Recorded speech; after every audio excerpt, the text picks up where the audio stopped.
Alors ce matin, il y a un mot que j'ai entendu beaucoup des uns et des autres, c'est la reconnaissance qu'on doit avoir dans notre cœur. On doit être reconnaissant. Si on veut être heureux dans notre vie, on a besoin d'avoir cette reconnaissance au Seigneur. De regarder tout ce que le Seigneur a fait pour nous, comment il est intervenu dans notre vie, et quelle grâce on a de le connaître, et quel cœur on doit garder cette reconnaissance tout le temps dans notre cœur. Vous savez, pour avoir cette reconnaissance, il faut savoir d'où on est sorti.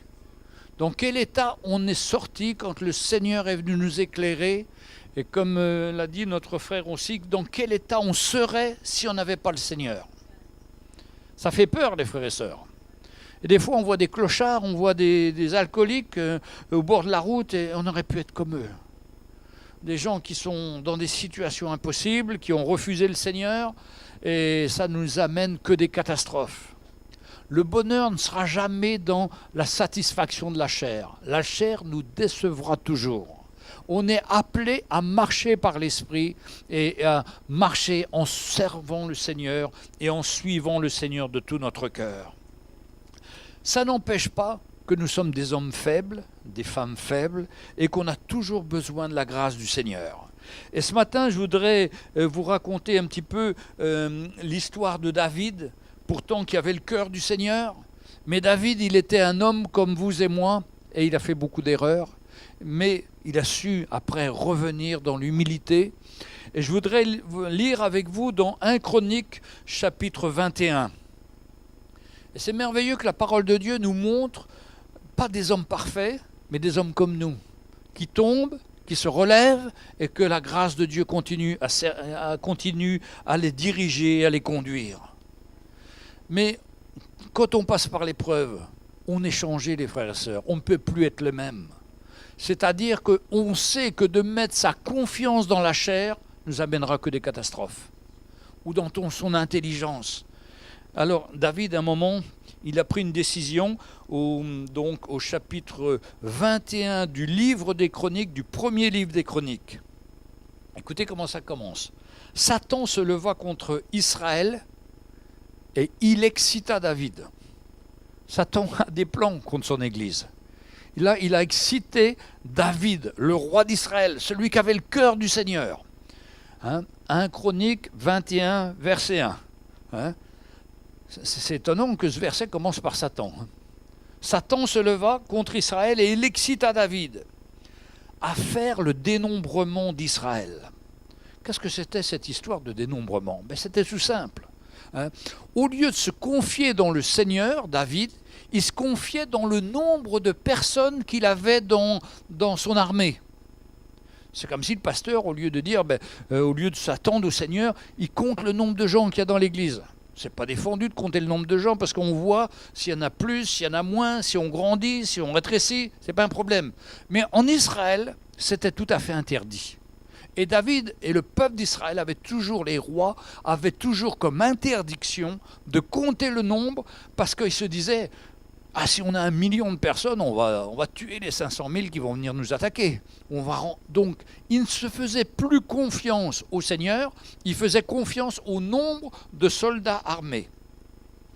Et alors David dit à Joab, au chef du peuple, « Allez, faites le dénombrement d'Israël depuis Beersheba jusqu'à Dan et rapportez-le-moi afin que je sache à combien il s'élève. » Joab répondit, « Que l'Éternel rende son peuple 100 fois plus nombreux, ô mon roi, mon Seigneur. Ne sont-ils pas tous des serviteurs de mon Seigneur ? Mais pourquoi mon Seigneur demande-t-il cela? Pourquoi ferait-il pécher Israël ?» Écoutez ça, le roi persista dans l'ordre qu'il donnait à Joab. Et Joab partit et parcourut tout Israël. Vous voyez, pourtant David, il avait des hommes qui étaient des hommes de foi, des hommes qui connaissaient le Seigneur et qui savaient très bien que c'était interdit de faire le dénombrement. Et qui disent à David, mais pourquoi tu veux savoir ce nombre? Pourquoi tu veux faire pécher Israël?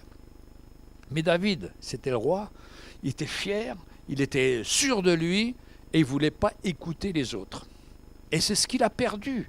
Et c'est ce qui nous perd souvent. Quand on ne veut pas demander conseil, ou quand on demande conseil, mais on n'écoute pas le conseil. On fonce nous-mêmes.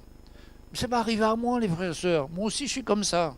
Moi aussi, j'ai ces faiblesses-là. On a tous ces faiblesses-là. Parce que nous sommes charnels. Nous sommes des hommes. Et en nous, il y a beaucoup de faiblesses. J'ai jamais vu l'homme parfait. J'ai jamais vu l'homme qui n'avait pas de faiblesses. Mais le problème d'avoir des faiblesses, ce n'est pas un problème. Simplement, il faut les reconnaître. Il faut les accepter. Il faut se dire, mais Seigneur, il n'y a rien de bon en moi, Seigneur. Mais je sais une chose, Seigneur, c'est toi que je veux suivre, c'est ton plan que je veux faire. Alors, je marche avec le Seigneur en sachant qu'il n'y a rien de bon en moi. C'est-à-dire que je ne me confie pas en moi-même et je ne m'appuie pas sur ma sagesse, parce qu'elle m'emmènera loin du Seigneur. Mais je fais une chose, je confesse mon incapacité, mes faiblesses, mes manquements, mais j'ai beau être faible, mais si je m'appuie sur le Seigneur, là je serai fort.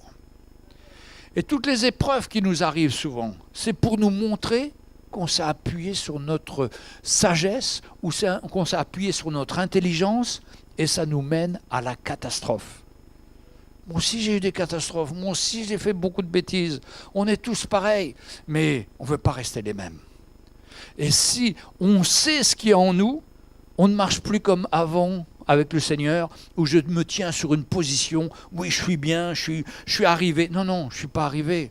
Si je crois que je suis arrivé, c'est là que je vais tomber. Alors, le roi persista dans l'ordre qu'il donna à Joab. Et Joab partit et parcourut tout Israël. Puis il revint à Jérusalem.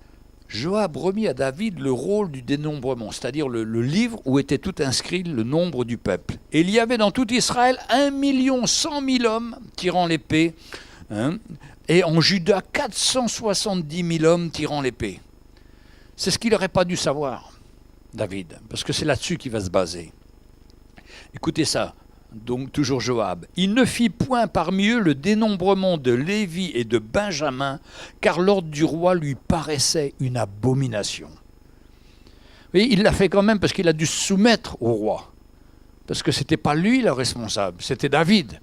Mais quand même, il a donné des limites. Il n'a pas voulu compter les Lévis, c'était les sacrificateurs, c'était l'ordre des sacrificateurs, et ceux de Benjamin, car l'ordre du roi lui paraissait une abomination. Il l'a fait, mais à contre-cœur, et puis il a fait, il dit, ça va être une catastrophe. Verset 7, cet ordre déplut à Dieu qui frappa Israël. Des fois, on a des épreuves qui nous viennent parce qu'on a pris les mauvaises décisions, parce qu'on s'est rebellé contre le Seigneur, on a laissé notre chair prendre le dessus, et ça déplaît à l'Éternel, et l'Éternel est obligé de nous arrêter. Et c'est une grâce, parce que si on continue, on va de plus en plus à la catastrophe. Et David dit à Dieu, j'ai commis un grand péché en faisant cela. Alors on dirait qu'il n'a pas mis beaucoup de jours pour savoir. Dès que Dieu lui a parlé, il s'est arrêté. Et il a reconnu son péché. Maintenant, daigne pardonner l'iniquité de ton serviteur, car j'ai complètement agi en insensé. On se retrouve souvent, on a agi en insensé, ça nous a monté à la tête, on a pris une colère ou on a pris une décision complètement folle, et maintenant, il va falloir s'humilier devant le Seigneur. Et on s'humilie devant le Seigneur. Et puis bon, on pourrait tout continuer, mais ce n'est pas le sujet de ma prédication ce matin. Verset 14, par exemple. L'Éternel envoya la peste en Israël, et il tomba 70 000 hommes d'Israël. Dieu envoya un ange à Jérusalem pour la détruire, et comme il la détruisait, l'Éternel regarda et se repentit de ce mal. Et il dit à l'ange qui détruisait, « Assez, retire maintenant ta main. » Un peu plus loin, verset 16, « David leva les yeux et vit l'ange de l'Éternel se tenant entre la terre et le ciel, et ayant à la main son épée nue tournée vers Jérusalem. Alors David et les anciens, couverts de sacs, tombèrent sur leur visage. » Et David dit à Dieu, « N'est-ce pas moi qui ai ordonné le dénombrement du peuple? C'est moi qui a péché et qui a fait le mal. Mais ces brebis qu'ont-elles faites?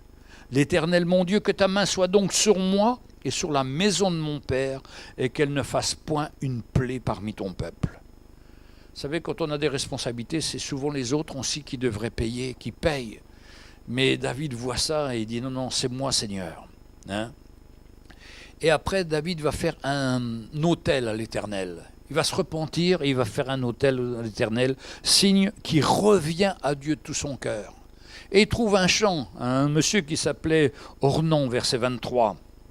Et l'homme lui dit, allez, je te donne mon champ, je te donne mes bœufs, je te donne le bois, je te donne tout ce qu'il faut pour faire l'autel. Mais au verset 24, le roi David dit à Ornan, non, je veux l'acheter contre sa valeur en argent, car je ne présenterai point à l'Éternel ce qui est à toi, et je n'offrirai point à l'Éternel un holocauste qui ne me coûte rien. Vous voyez, David, il est changé là. Il sait que ce n'est pas à cause du peuple, que ce n'est pas le peuple qui doit payer pour ses bêtises.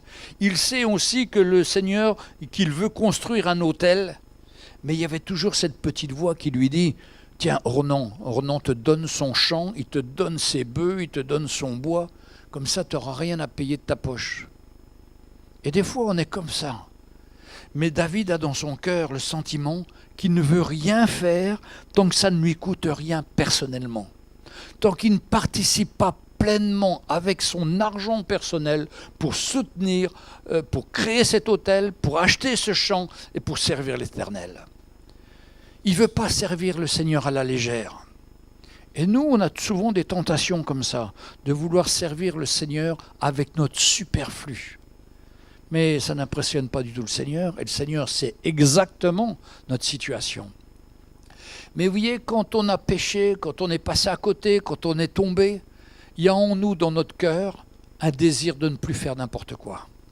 De ne pas prendre le Seigneur à la légère, mais d'être sérieux, d'être déterminé, de s'engager personnellement, de vouloir régler les situations, non pas avec l'argent des autres ou autres, mais que nous, personnellement, on participe pleinement à l'œuvre du Seigneur. Est-ce que vous voyez ce que je veux dire ?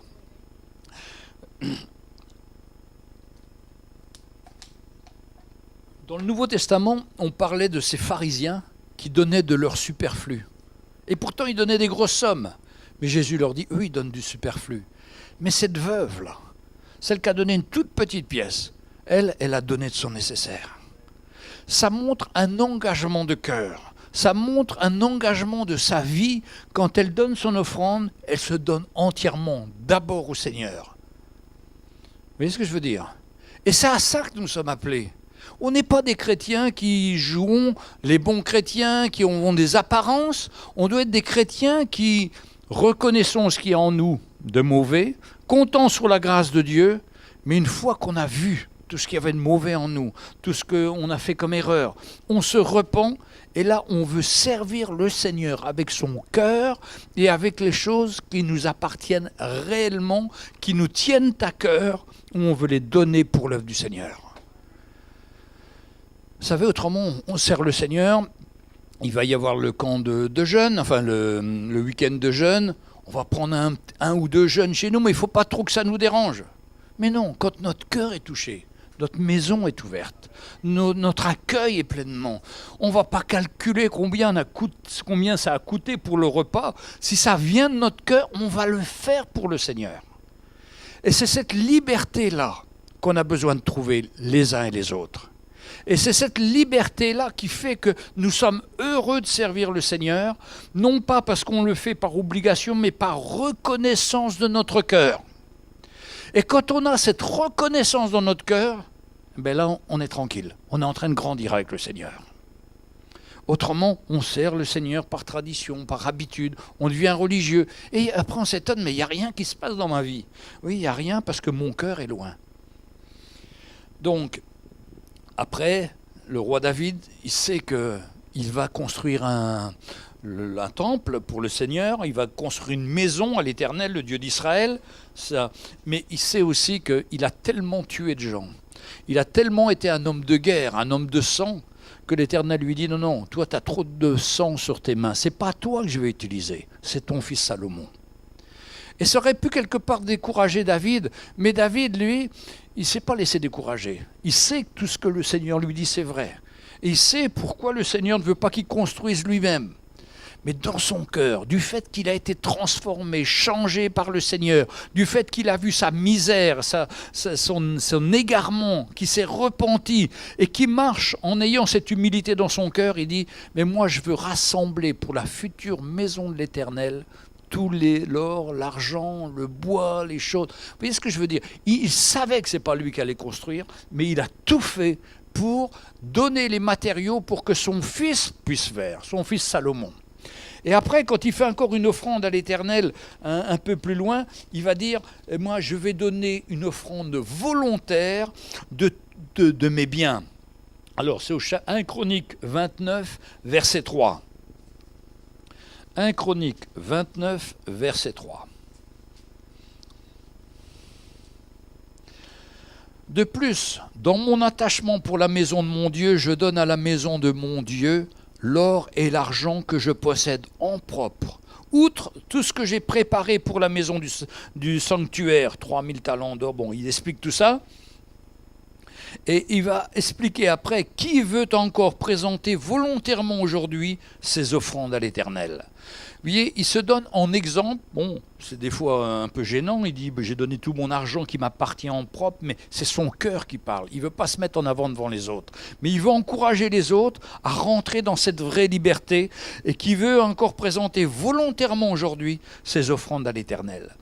Avant de demander ça, lui-même, il a fait la démarche. Vous voyez, le cœur de David. Parce qu'il sait que la vraie liberté, c'est de pouvoir donner de tout son cœur pour le Seigneur, dans la liberté, avec amour et par reconnaissance au Seigneur. Quel appel on a, les frères et sœurs? On doit toujours avoir de la reconnaissance dans notre cœur. Se rappeler d'où on vient, comme je disais tout à l'heure, sachant qu'il n'y a rien de bon en nous, mais que la grâce du Seigneur a toujours été là pour chacun d'entre nous, pour nous relever, pour nous fortifier, pour nous équiper. Je voudrais maintenant passer dans le Nouveau Testament. Donc, Luc 17, verset 11. « Jésus se rendant à Jérusalem passait entre la Samarie et la Galilée. Comme il entrait dans un village, 10 lépreux vinrent à sa rencontre, se tenant à distance. Ils élevèrent la voix et dirent « Jésus, Maître, aie pitié de nous !» Dès qu'il les eut vus, il leur dit « Allez vous montrer au sacrificateur. » Et pendant qu'ils y allaient, il arriva qu'ils furent guéris. L'un d'eux, se voyant guéri, revint sur ses pas, glorifiant Dieu à haute voix. Il tomba sur sa face aux pieds de Jésus et lui rendit grâce. C'était un Samaritain. Jésus, prenant la parole, lui dit « Mais les 10 n'ont-ils pas été guéris? Et les 9 autres, où sont-ils? » Ne s'est trouvé que cet étranger pour revenir et donner gloire à Dieu?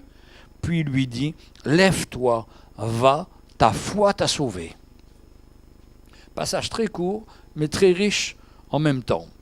Donc Jésus se rend à Jérusalem, il passe par la Samarie, la Galilée, il rentre dans un village, et là il voit 10 lépreux qui viennent à sa rencontre. Et il se tenait à distance. On a oublié ce que c'était que la lèpre. Mais la lèpre, c'était une maladie terrible, et c'est une maladie toujours actuelle. Il y a dans le monde, en Inde, il y a dans différents pays, cette maladie agit toujours par manque de connaissance des gens, par manque d'hygiène. Et c'est une maladie qui vous mange les os, qui vous mange les doigts, vous voyez des petits mognons qui leur restent. C'est terrible comme maladie. Mais c'est une image souvent du péché. Le péché commence par une petite tache. Là, la lèpre commence par une petite tache blanche qui se développe. Elle se grandit, elle grandit, et elle finit par ronger l'homme.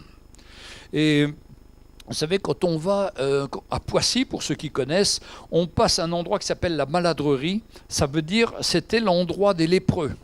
Il y avait en France un endroit où on cachait ces lépreux, on les envoyait dans un endroit parce qu'on était persuadé que ça se transmettait, la lèpre, et ça se transmet par les postillons, par différentes choses. Et pour éviter ça, on n'avait pas de moyens, donc on les mettait dans des enclos et ils devaient rester, vivre là. Et en Israël, c'était pareil, quand vous allez à Jérusalem, vous avez la vallée des lépreux, une vallée qui est en dehors de Jérusalem. Ils avaient une cloche et criaient « lépreux, lépreux, lépreux », et tout le monde se sauvait. Et c'était vraiment rejeté, les hommes rejetés qu'ils étaient. Et puis, dans l'Ancien Testament, quand vous aviez la lèpre et que vous pensiez avoir une petite tache, il fallait voir le sacrificateur. Et le sacrificateur regardait la tache et il définissait lui-même, c'était comme un médecin, si vous aviez la lèpre ou pas la lèpre. Si vous aviez la lèpre, vous sortiez de votre maison, vous n'aviez plus de contact avec personne et vous étiez mis donc dans cette vallée des lépreux où vous viviez dans la misère, où les gens étaient finis, ils avaient une cloche, cette maladie se développait toujours de plus en plus sur eux, ça rognait tous leurs membres. Enfin, c'était terrible, c'était terrible. En France, entre 1000 et 1363, c'est là où il y a eu le plus de lèpre en France. On a trouvé des moyens pour soigner, heureusement, mais aujourd'hui encore, il y a 16 000 lépreux tous les ans de plus. Et on a des traitements qui bloquent pendant 6 mois, 1 an, qui doivent être administrés pour guérir ces gens-là. Mais je trouve qu'on a une lèpre qui est une lèpre spirituelle en France, beaucoup plus forte que cette lèpre charnelle. Mais quand même qui nous encourage à faire attention et à bien veiller sur notre vie. Le péché, ça commence toujours par une tentation, par un truc qu'on voit, qui nous intéresse. On regarde, ah, ce serait pas mal, ce serait pas mal. Et petit à petit, c'est comme une petite tâche dans notre vie, et ça grossit, et ça nous demande toujours de plus de notre chair pour rentrer dans ces choses, et ça finit par apporter la mort. C'est terrible, non ? Et on a personne avec une cloche pour dire « je suis pécheur », mais on doit avoir dans notre cœur cette pensée qu'il y a en nous, cette lèpre spirituelle qui peut toujours se réveiller et qu'on a besoin de la grâce du Seigneur pour veiller sur notre vie et veiller à ne pas laisser le péché prendre la place. Donc ils se tenaient à distance, ils élevèrent leur voix et dirent « Jésus, aie pitié de nous !» Et dès qu'il les a vus, donc Jésus, dès qu'il les eut vus, il leur dit « Allez vous montrer au sacrificateur ». Jésus, dans cette situation, n'a pas prié pour eux. Il n'a pas imposé les mains. Mais il savait qu'il fallait qu'ils aillent voir le sacrificateur parce que c'était l'Ancien Testament. Et franchement, les lépreux, ils n'aimaient pas aller voir le sacrificateur. Ils avaient tellement peur du verdict, ils avaient tellement peur de la situation. Mais au fur et à mesure qu'ils marchaient, en allant voir ce sacrificateur, ils voyaient qu'ils s'étaient guéris. C'est-à-dire que les membres sûrement repoussaient, les taches disparaissaient, et ils ont vu la guérison du Seigneur Jésus. Mais malheureusement, il n'y en a qu'un qui est venu dire merci. Les 9 autres, ils n'ont pas dit merci. Ça peut être aussi notre image, vous savez. On a été guéris de grandes lèpres spirituelles dans notre vie, comme je le disais au début, de ce péché, de l'alcool, de la mauvaise pensée charnelle, de tout ce qu'on peut avoir en nous. Jésus nous a guéris. Et qu'est-ce qu'on en fait ? Est-ce que dans notre cœur, on revient toujours au Seigneur pour dire « Merci Seigneur, tu m'as délivré ». Et c'est ce que je disais tout à l'heure, on doit avoir dans notre cœur toujours ce rappel de ce que nous étions sans Christ et de ce que Christ a fait pour nous. Pour ça qu'un chrétien, il ne peut pas être un fanfaron, il ne peut pas être quelqu'un qui se lève comme quelqu'un de parfait, mais il doit toujours se rappeler d'où il vient, comment le Seigneur l'a sorti des situations, comment le Seigneur dans sa vie est intervenu, comme David et comme nous-mêmes. Il y a des situations où on s'est écarté du Seigneur, on n'a pas pris notre croix, on s'est éloigné, on a fait des tas de bêtises, mais le Seigneur dans sa grâce nous a relevés. C'est-à-dire on marche fier de notre Seigneur, mais pas fier de nous. Au contraire dans l'humilité, sachant que ça pourrait encore nous arriver. Et on reconnaît le parfum d'un chrétien quand il y a cette humilité en lui. Quand il peut dire, oui, j'ai vu la grâce de Dieu dans ma vie. Oui, moi, il n'y a rien de bon en moi. Oui, j'ai besoin de l'aide et de l'intervention du Seigneur. Et ça plaît au Seigneur. Un cœur brisé, un cœur humble.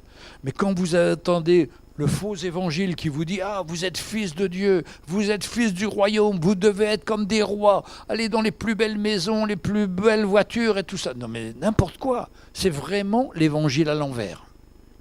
Le vrai évangile, c'est d'avoir ce cœur humble, brisé, qui s'attend au Seigneur. Mais le cœur fier, le cœur orgueilleux, le cœur prétentieux, et des fois on entend des pasteurs, ça fait mal au cœur. On sent qu'ils sont loin, loin, loin. Je vous ai raconté quand on avait un homme qui faisait la louange à travers un karaoké et qui dansait, qui chantait, qui criait. C'était intenable, c'était insoutenable. Mais le plus insoutenable, c'était de savoir sa fierté et de le voir après très fier de lui, très content. Le pauvre homme. Seigneur, que tu l'éclaires, que tu lui donnes de voir spirituellement le plan. Alors on voit ça, c'est les autres, et on ne voit pas toujours ça en nous. Parce que nous, c'est peut-être pas la louange, mais il y a peut-être des domaines dans notre vie que Dieu veut travailler et que nous, on ne voit pas aujourd'hui. On se croit bien. Mais tout d'un coup, le Seigneur met son spot sur quelque chose dans notre vie. Ah, tout d'un coup, on dit oui, Seigneur, pardonne-moi, Seigneur. On s'humilie, le Seigneur nous change, le Seigneur nous montre ce qui ne va pas. Et puis on repart, mais on ne repart pas seul. On repart en comptant sur sa grâce et en avançant avec lui. Et qu'est-ce que c'est que cette grâce? C'est quand moi, je ne peux pas. Parce que je suis fait comme ça, il y a des choses où je suis tellement faible, tellement je suis à côté, que je ne peux pas m'appuyer sur ce que je sais ou ce que je connais. Je ne peux que m'appuyer sur le Seigneur, qui lui va m'aider à rentrer dans les situations et à changer les choses. Parce que c'est un Dieu de miracles. C'est un Dieu qui veut nous transporter, c'est un Dieu qui veut nous transformer, et c'est un Dieu qui nous attire à lui. Mais si on reste comme on est, et qu'on se croit bien, le Seigneur n'a pas d'entrée pour travailler notre cœur. Et souvent, les entrées du Seigneur, c'est des épreuves que l'on passe, parce que quand il y a une épreuve, on court au Seigneur. Quand tout va bien, est-ce que vous courez au Seigneur? Moi pas. C'est pour ça que quand les gens me disent « je pars en vacances, ça va être super, je vais me reposer », ils reviennent de vacances souvent beaucoup plus mal qu'avant d'être partis. C'est pas que je suis contre les vacances, mais je me dis on peut aller en vacances en sachant ce qu'il y a en nous. Attention, je vais aller en vacances, mais alors je sais que là, il va y avoir encore des nouveaux pièges. Donc je vais m'attendre au Seigneur pour regarder à lui, et quand il y a une tentation, une faiblesse en moi, que je puisse tout de suite me repentir. Mais souvent, les gens partent en vacances du 1er au 30, et puis les tentations sont déjà là, le 2, 3, 4, 5, et puis ils ne font rien, ils restent pareil. Puis après, on ressent qu'ils sont comme le monde. Ils ont été gagnés par le monde. Parce que ça commence par notre tête, ça commence par venir en nous. Mais pourquoi moi je ne m'habillerais pas comme ça? Pourquoi moi je n'aurais pas une voiture de sport? Pourquoi? En fait, toutes les tentations que l'ennemi peut vous donner pour vous faire croire que vous seriez plus heureux à vivre comme les gens du monde. Mais tout ça, c'est un mensonge, c'est un piège. Nous, on est heureux quand on sert le Seigneur, quand on a la paix, la joie du Seigneur. On n'a pas tout ce qu'il nous faut, mais on a tout ce que le Seigneur a trouvé bon pour nous. Et on doit avoir dans notre cœur cette reconnaissance, en étant reconnaissant pour ce que le Seigneur met dans notre cœur. Déjà dans la parole de Dieu, on parle de la lèpre. Dans Exode 4, verset 6. J'ai voulu regarder dans la Bible où ça commençait la lèpre, où on entendait parler de la lèpre. Exode 4, verset 6. Là, on arrive dans l'histoire de Moïse. Quand Moïse doit aller voir le roi d'Égypte. Exode 4, voilà. Moïse répondit à Dieu, « Voici, ils ne me croiront pas, ils ne m'écouteront point ma voix.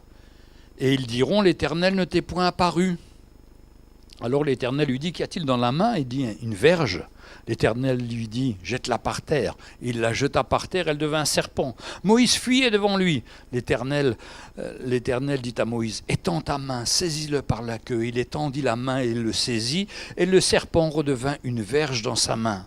C'est là, dit l'Éternel, que tu verras, afin qu'ils croient que l'Éternel, le Dieu de leur père, t'est apparu, le Dieu d'Abraham, le Dieu d'Isaac et le Dieu de Jacob.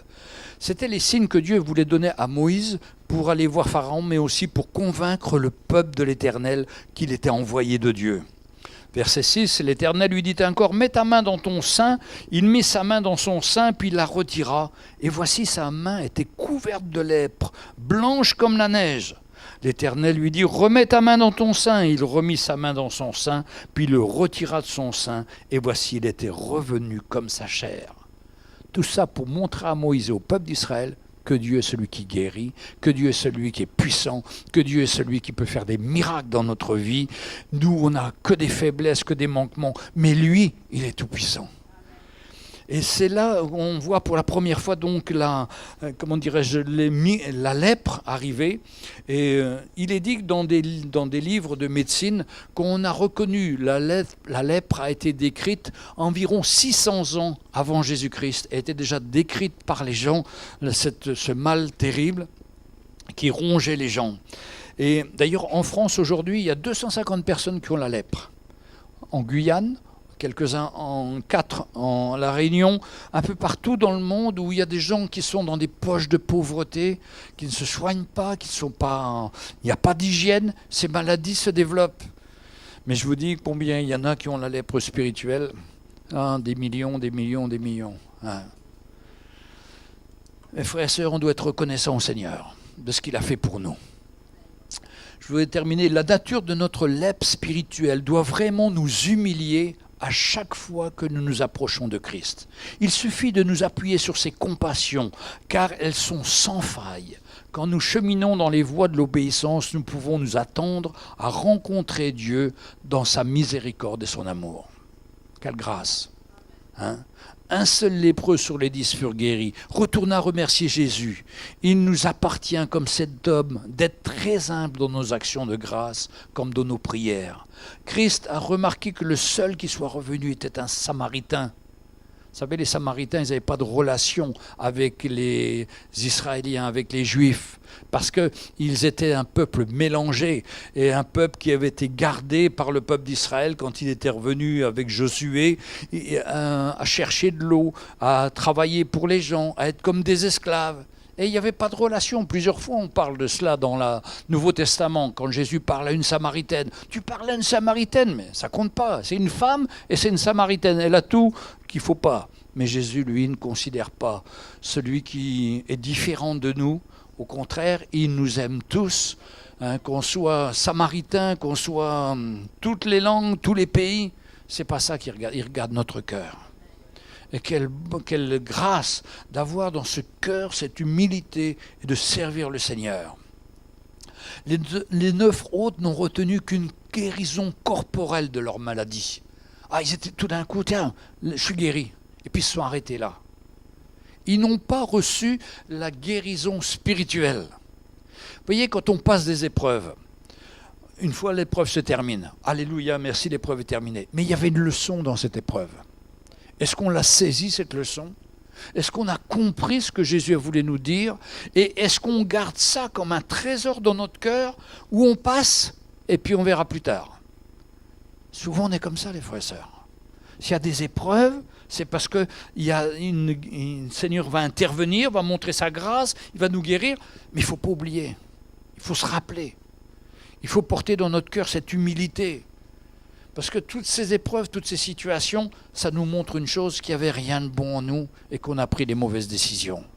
Mais on garde ça dans notre cœur. Je sais, Seigneur, je suis faible. Je sais que j'ai besoin de ta grâce. Je sais que l'épreuve qui m'est arrivée, eh bien, elle a servi justement à ce que tu me montres mon point faible. Alors, Seigneur, je veux continuer à marcher, sachant que c'est un point faible, mais je vais compter sur ta grâce. Et je marche dans l'humilité. Et je marche en criant à toi pour que tu me gardes, pour que tu me conduises, pour que tu me protèges dans toutes ces situations. Et c'est ça qui va nous faire donner la victoire. Vous savez, un chrétien, il ne peut pas, une fois qu'il est sorti de la victoire, merci Seigneur, je suis guéri, je suis sorti, c'est super, merci Seigneur, puis je m'arrête là. Non, je continue à marcher avec le Seigneur, reconnaissant pour ce qu'il a fait, gardant dans mon cœur cette délivrance qu'il m'a accordée. Vous savez, moi j'ai fait beaucoup d'erreurs, je dis souvent, et toutes les fois je me dis, mais je suis fini, il n'y a plus de solution. Et puis le Seigneur a toujours une solution. Mais dans cette solution, il y a aussi la leçon, il y a aussi l'attitude que je dois avoir, et aussi le cœur que je dois avoir. Et c'est pourquoi j'aime bien l'histoire de David, parce que David c'était un homme comme nous, mais il avait le cœur pour le Seigneur, mais ça ne l'empêchait pas de faire des bêtises. Mais quand il faisait une bêtise, il se repentait et il gardait ça dans son cœur et il tenait à ce que ça ne se reproduise pas. Et en même temps, il s'engageait de plus en plus pour le Seigneur en donnant ses finances, en donnant son cœur, en donnant ses matériaux, tout ce qu'il possédait pour les mettre au service du Seigneur. Et c'est ça qui nous garde. C'est qu'après une épreuve, après une situation, on est déterminé. Ça y est. Je ne veux plus regarder le monde, je ne veux plus rentrer là-dedans. Moi, ce que je veux, c'est regarder à toi, Seigneur, et je veux construire ton royaume, et je veux travailler pour ton œuvre, et je veux que ma vie te glorifie, et tout ce que tu me donnes, que ça soit pour ton service. Mes frères et sœurs, si on a ce cœur-là, on va être gardé. Et c'est à ça qu'on est appelé. Et l'église, on n'est pas nombreux, mais si on a ce cœur-là dans l'église, on va accueillir plein de gens, on va prendre soin de plein de gens, on va avoir le cœur du Seigneur. Autrement, on peut être très nombreux, on était dans des églises où on était très nombreux, mais personne ne se connaissait, personne ne s'intéressait à quiconque. Il n'y avait que nous qui comptaient, moi personnellement, mais ça ne mène pas loin. Non, il faut que je sorte de mon moi pour prendre soin de l'œuvre de Dieu et de chacun d'entre nous. Alléluia. Je voudrais terminer en citant une petite histoire que j'ai racontée dernièrement à la radio sur un podcast. Vous savez que tous les jours, je fais des émissions de radio qui passent en podcast et j'ai des milliers de gens qui écoutent. Et j'ai fait une petite histoire que j'avais oubliée il y a longtemps. Et puis quand j'ai fait cette histoire, après, je me suis dit, tiens, je vais la réécrire d'une autre façon. Alors je vous lis d'abord la première histoire. Une maman et son fils. Un soir, pendant que maman préparait le dîner, un petit garçon arrive dans la cuisine. Son petit garçon arrive dans la cuisine et lui présente un morceau de papier. Maman s'essuie les mains avec son tablier et commence à lire. Pour avoir tondu le gazon, maman, 5 €. Pour le nettoyage de la chambre, 5 €. Pour avoir fait des emplettes avec toi, 0,50 €. Pour avoir sorti les poubelles, 1 €. Pour le nettoyage, le ratelage de la cour, 2 €. Et ça continue, une grande liste. Total, 18,75 €. Alors sa mère le regarde dans les yeux. On pouvait voir dans ses yeux brillants défiler une foule de souvenirs à la maman. La maman prit la plume, tourna la feuille et se mit à écrire « Pour t'avoir porté 9 mois, gratuit. Pour toutes les nuits passées auprès de toi à prier et à te soigner, gratuit. Pour tout le temps et toutes les larmes dépensées pour toi depuis ta naissance, gratuit. Pour tous les jouets, la nourriture, les vêtements, pour essuyer tes larmes et te moucher, gratuit. Total gratuit. Mon fils, si tu fais l'addition, tu constateras que le prix de mon amour pour toi est gratuit. » Quand le fils eut terminé de lire ce que sa maman avait écrit, 2 grosses larmes coulaient sur ses petites joues. Le petit bonhomme regarda sa mère et lui dit « Maman, comme je t'aime ». C'est alors qu'il prit la plume et inscrit sur la facture en grosses lettres « Payé intégralement ». Avec Dieu, c'est pareil. On en attend toujours plus et on ne s'aperçoit pas tout ce qu'il a déjà fait pour chacun d'entre nous. Merci Seigneur pour tout. Alors j'ai réécrit cette histoire, peut-être vous allez vous reconnaître. C'est Dieu qui parle, enfin c'est un des enfants du Seigneur qui écrit au Seigneur. Un jour, un chrétien se plaignait de sa vie difficile sur cette terre. Il décida d'écrire au Seigneur. « Seigneur, les gens ne me comprennent pas. Seigneur, je suis toujours pauvre. Seigneur, j'ai du mal à trouver ma nourriture. Seigneur, mes plans ne réussissent pas. Seigneur, je suis toujours tenté. Seigneur, je pêche tout le temps. Seigneur, je suis malade. Seigneur, personne ne m'aime. » Réponse du Seigneur. Ils ne te comprennent pas, mais sache que moi aussi, ils n'ont pas compris. Ils m'ont rejeté. Tu es toujours pauvre. Sache que de riche que j'étais, moi, je me suis fait pauvre pour te sauver. Tu as du mal à trouver de la nourriture. Sache que ma nourriture a été de faire la volonté de mon Père Céleste. Et ma parole est vraiment une nourriture pour toi, pour ton âme. Tes plans ne réussissent pas. Ne cherche pas à faire tes plans, mais mon plan pour ta vie.